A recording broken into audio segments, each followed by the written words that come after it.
একটা পাহাড়ের ঝুল বারান্দার নিচ থেকে হেঁটে চলেছি। রাস্তাগুলো সুন্দর, কিন্তু পাহাড়টা যেভাবে ঝুলে আছে যে কোনো মুহূর্তে পড়তে পারে। কিন্তু অনেক দিন ধরে এটা এরকমই আছে, পড়ছে না। এগুলোকে অনেক টেস্ট করে করে পাহাড় কেটে কেটে এই রাস্তাগুলো বানানো হতো। এরকম অসংখ্য পাহাড়, এই ঝুল বারান্দা এরকম দেখতে পাওয়া যাবে স্পিতি ট্যুরে। স্পিতি ট্যুরের বিশেষত্ব এই কিছুটা ন্যাড়া পাহাড়, কিছুটা পাহাড়ের ঝুল বারান্দা, এইগুলো নিয়েই স্পিতি ট্যুর। স্পিতি ট্যুরে আছে তো কিছু মনাস্ট্রি, কিন্তু মনাস্ট্রি দেখতে দেখতে মনাস্ট্রি দেখতে যাওয়ার রাস্তাগুলো ভীষণ সুন্দর।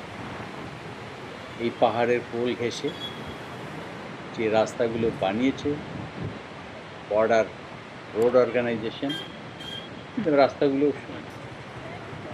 এবারে আমরা এই যে হাঁটতে হাঁটতে এখানেই পৌঁছলাম।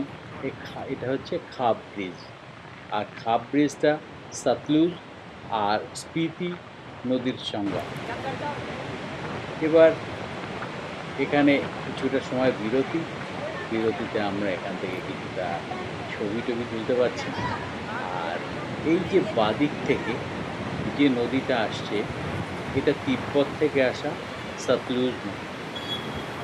এর জলধারা বয়ে চলেছে। তিব্বত এখান থেকে খুব বেশি দূরে নয়। আর এই তিব্বত থেকে আসা এই নদীটি এপারে মিলেছে এসে স্পিতি নদীর সঙ্গে। স্পিতি নদীটা ডান দিক থেকে আসছে, ডান দিক থেকে এসে এখানে স্পিতি এবং সতলুজের সঙ্গম তৈরি করেছে। ধন্যবাদ, আবার দেখা।